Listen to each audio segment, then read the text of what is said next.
يا جماعة اليوم رح أحكي لكم عن جنة الله على الأرض. أرض صح أهلها هلأ بيعيش أصعب الظروف وبيعاني من الفقر والشح، لكن هالبلد شهدت له أوراق التاريخ بعظمة ما شهد لها أي بلد. بلد الخير والسعادة، يمكن بعضكم عرفها هلأ والبعض الآخر لا. لهيك أنا اليوم رح أحكي لكم عن الأرض الأكثر مباركة عند الله، اليمن السعيد. ثاني أكبر بلد بشبه الجزيرة العربية، انذكر بكتير كتب تاريخية إغريقية ورومانية، وكان له نصيب كبير من الكتب السماوية، التوراة والقرآن الكريم، يلي ذكر بأكثر من موضع: أصحاب الأخدود، ذو القرنين، إرم ذات العماد، النبي سليمان، ومملكة سبأ. وتم تسمية سورتين من القرآن بأسماء من الحضارة اليمينية، ويلي هن سبأ والأحقاف. كان اليمن أرض الأنبياء، وبأرض الطاهرة احتضن أجسادهم المشرفة، وحسب الباحثين وعلماء التاريخ أن قبور بعض الأنبياء موجودة فيها، مثل قبر النبي نوح وأيوب وهود وصالح وشعيب عليهم السلام. أول من تكلم اللغة العربية هن أهل اليمن، ومن هذا البلد كان أصل العرب وحتى الجنس البشري كله. كان ملوكها أول من لبس التيجان، واعتبرت حضارة راقية جدا بوقتها، وحلم لكل إنسان قديم بأنه يزورها.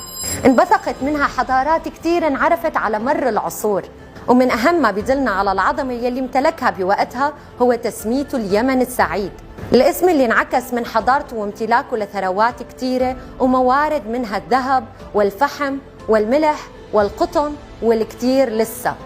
أنتج أفخم أنواع العطور والبخور اللي كان يستخدم بطقوس دينية، حتى تم تسميته الأرض المقدسة. تميز اليمن بعراقته وقوة شعبه يلي نحت من الجبال بيوت ومدرجات زراعية، وكانوا ما زال ذو عزيمة وإصرار. والأهم من هاد كله أنه اليمن كان أرض العرب الأولى، وشعبه أول من يتكلم اللغة العربية، ومو بس للعرب بل كان الموطن الأول للجنس البشري، ومنه توالت الهجرات الجماعية لتسكن الأرض بأكملها، وطلع منه العرب العاربة والمستعربة. تفرع من اليمن السعيد قبائل كان أهمها جرهم، أول من سكن أرض مكة وأوى إليها نبي الله إسماعيل وتزوج منهم، وجاءت منها قريش ونبي الله محمد صلى الله عليه وسلم. لهيك قال بأحد أحاديثه عليه السلام: أهل اليمن مني وأنا منهم. وبيرجح كثير من الباحثين أنه ذو القرنين كان أحد ملوك اليمن، نسبة إلى كلمة ذو قبل الاسم يلي اشتهر فيها ملوك اليمن، ولسبب استخدام ذو القرنين مادة قطر الحديد لبناء السد ومنع يأجوج ومأجوج من الخروج، وهي المادة يلي كان فقط اليمنيين بيستخدموها لتوفرها بكثرة عندهم.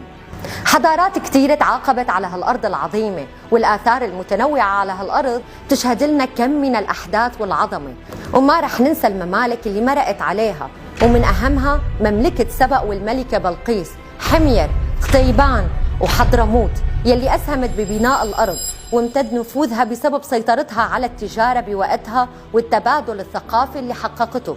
اليمن هو البلد الأول يلي زرع أهم مشروب بالعالم اليوم، واللي ما بنقدر نستغنى عنه، واللي هو القهوة اللي انعرف باسم ذهب اليمن الأخضر. هيك كانت أرض اليمن، وما زال اليمن السعيد رغم كل اللي عم يمرق فيه، فالعظمة لا يمكن أن تمحى.